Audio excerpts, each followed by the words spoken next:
Hey everyone. तो आज के इस वीडियो में देखेंगे कि आप 2026 में पैसों से कैसे पासपोर्ट खरीद सकते हो। मतलब आप पैसे देकर किसी कंट्री की सिटीजनशिप कैसे ले सकते हो। सो स्क्रीन पर चलते हैं। तो पासपोर्ट जो हम 2026 में परचेज कर सकते हैं, जो टॉप रैंकिंग पे आता है वो आता है हमारे पास ऑस्ट्रिया का। ऑस्ट्रिया का जो हमारा पासपोर्ट होता है वो हमारा 4th रैंक पे है एंड ये हमको प्रोवाइड करता है वीज़ा फ्री डेस्टिनेशन 187। ये यूरोप का one of the strongest passport है जो कि हमें 187 ऑल ओवर द वर्ल्ड में हमें वीज़ा फ्री डेस्टिनेशन के लिए अलाउ करता है। इसमें जो मिनिमम इन्वेस्टमेंट लगती है वो हमारी लगती है 10 मिलियन प्लस। तो आज के समय पे जो 10 मिलियन है वो अप्रॉक्स 104 103 इतना चल रहा है एंड इसके हिसाब से अप्रॉक्स कम से कम 100 करोड़ के आसपास हो जाएंगे। जिसका प्रोसेसिंग टाइम लगता है वो लगता है हमारा 26 से 36 महीने। नेक्स्ट ही हमारी एक और यूरोपियन कंट्री है, इसका नाम है माल्टा। माल्टा एक यूरोप के इटली के नीचे एक आइलैंड है जिसका नाम है माल्टा। माल्टा की जो पासपोर्ट रैंकिंग है वो है 7 एंड प्रोवाइड करते हैं 185 डेस्टिनेशन। माल्टा एक इन्वेस्टमेंट बेस नहीं है, ये भी इन्वेस्टमेंट बेस इनकी पहले हुआ करती थी, जैसे रियल एस्टेट में इन्वेस्टमेंट हो गई या सरकार ने कोई बॉन्ड्स कहा, कोई इन्वेस्टमेंट कहा। पर अब इन्होंने अपनी इन्वेस्टमेंट्स चेंज कर दी हैं। इन्होंने मेरिट बेस के ऊपर ये इन्वेस्टमेंट्स रिक्वायर करते हैं। इनका जो प्रोसेसिंग टाइम है वो है 12 से 18 महीने। नेक्स्ट आती है हमारी ये कैरिबियन आइलैंड्स, जो कि एक टैक्स हेवन कंट्रीज कहा जाता है जिन्हें। तो इसमें हो गया हमारे Saint Kitts and Nevis. Saint Kitts की जो पासपोर्ट रैंकिंग है वो हमारी है 23 एंड ये हमको सब one of the best Caribbean islands में 157 फ्री डेस्टिनेशंस देता है। मतलब ऑल ओवर द वर्ल्ड में आप कहीं पे भी जाओ आपको वीज़ा लेने की ज़रूरत नहीं है। जैसे अगर आपको कोई वीक पासपोर्ट है तो उसकी जगह अगर आप सेंट किट्स का इतने पैसे देके, इतना डोनेशन देके, सेंट किट्स नेविस में या तो आप रियल एस्टेट खरीदो इतने का या फिर आप डोनेशन कर सकते हो।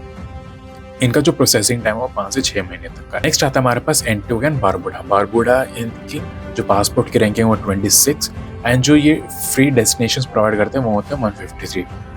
इनका सेंट किट से थोड़ी कम डोनेशन इनके रिक्वायर्ड होते हैं, जो है $230 एंड जो इनकी रियल एस्टेट है वो एज कंपेरेटिवली हल्की फुल्की चीपर है according to Saint Kitts and Nevis. And इनकी जो प्रोसेसिंग टाइम है वो 3 to 9 मंथ्स है। नेक्स्ट आता है हमारे पास एक और कैरिबियन आइलैंड, वो है हमारा सेंट लूसिया। सेंट लूसिया की जो पासपोर्ट रैंकिंग है वो है 30 एंड ये Antigua and Barbuda plus Saint Kitts and Nevis से कम फ्री डेस्टिनेशन रहता है। इनकी जो डोनेशन है वो $240 एंड 300 के रियल एस्टेट में या फिर बॉन्ड्स में।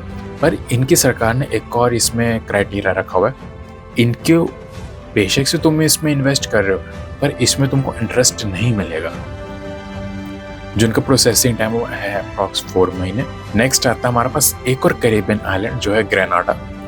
ग्रेनाडा का जो पासपोर्ट रैंकिंग वो 31 एंड जो ये प्रोवाइड करता है सिर्फ एक कंट्री कम है सेंट लूसिया से, वो है 147।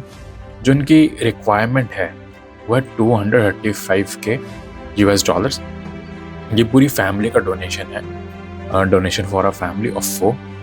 एंड अगर आप डोनेशन नहीं करना चाहते, आप उधर की रियल एस्टेट खरीदना चाहते हैं तो आपको उसके इन्वेस्टमेंट लगती है $270 जो उनका प्रोसेसिंग टाइम वो वेरिएबल है काफ़ी ज़्यादा, depending upon your applications also कि आपका बैकग्राउंड क्या है। ये पूरा एक आपका बैकग्राउंड चेक करते हैं। नेक्स्ट आता है हमारे पास डोमिनिका। अब बहुत सारे लोग यहाँ पे, अगर जिनको नहीं पता, यहाँ पे लोग बहुत ज़्यादा कंफ्यूज होते हैं Dominica and Dominican Republic.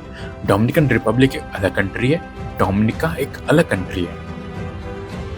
Dominica की जो पासपोर्ट रैंकिंग है वो हमारे 32 पर इसकी जो वीज़ा डेस्टिनेशन फ्री है वो सिर्फ है 143। इसमें सेम वही जो डोनेशन है $200 as well as same for real estate also. इनकी भी प्रोसेसिंग टाइम बहुत ज़्यादा वेरिएबल है। नेक्स्ट आता है हमारे पास ये यूरोपियन कंट्री है नॉर्थ मैसेडोनिया। ये हमारे ईस्टर्न साइड है, मतलब ये समवेयर तुम लगा सकते हो यूक्रेन के पास ही पड़ता है नॉर्थ मैसेडोनिया। ये एक यूरोपियन कंट्री है लेकिन ये यूरोपियन यूनियन के पार्ट नहीं है, ये यूरोपियन कंट्री है बस। जो इनका पासपोर्ट रैंक है 41 एंड जो ये प्रोवाइड करते हैं वीज़ा फ्री डेस्टिनेशन वो है 128। जो इनकी रिक्वायरमेंट है वो है सिर्फ और सिर्फ €200। जो इनका प्रोसेसिंग टाइम है वो हमारा आ जाता है 3 महीने तक। नेक्स्ट टर्की, सबको ही पता होगा टर्की कहाँ पे है। टर्की एक यूरोप का ही पार्ट है and Turkey it's a very beautiful country. And जो टर्की का जो पासपोर्ट रैंक है वो है all over the world 45, plus ये वीज़ा फ्री डेस्टिनेशन हमको देते हैं 116। पर इसमें इन्वेस्टमेंट थोड़ी सी हाई है अकॉर्डिंग टू कैरिबियन आइलैंड्स। इनकी जो मिनिमम रिक्वायरमेंट है वो है $400 इन रियल एस्टेट। पर अगर आप डायरेक्टली कैपिटल में इन्वेस्ट करना चाहते हैं, like if you want to get some kind of bonds और सम काइंड ऑफ इन्वेस्टमेंट्स, आपको शेयर्स खरीदने हैं, डायरेक्ट कैपिटल आपको फिट करना वहाँ पे, तो उसमें लगता है आपको $500 जो उनका प्रोसेसिंग टाइम वो है अप्रॉक्स 3 to 5 months। नेक्स्ट आता है हमारे पास नाउ यूरो। यूरो एक आइलैंड है जो कि सिचुएटेड है अबव द ऑस्ट्रेलियन कंट्री। जहाँ पे ऑस्ट्रेलिया है हमारी कंट्री, उसके ऊपर वाले आइलैंड की साइड ये नाउ यूरो स्थित है। इसकी जो पासपोर्ट की रैंक है वो हमारी 55 एंड जो हमें वीज़ा फ्री डेस्टिनेशन प्रोवाइड करता है वो हमारे 89। इसमें वन ऑफ द सबसे कम डोनेशन रिक्वायर्ड है जो कि है $130 एंड जिनका प्रोसेसिंग टाइम है वो भी काफ़ी कम है, वो है अप्रॉक्स 3 महीने। सो ये थे हमारे 10 passports that you can buy in 2026 with money।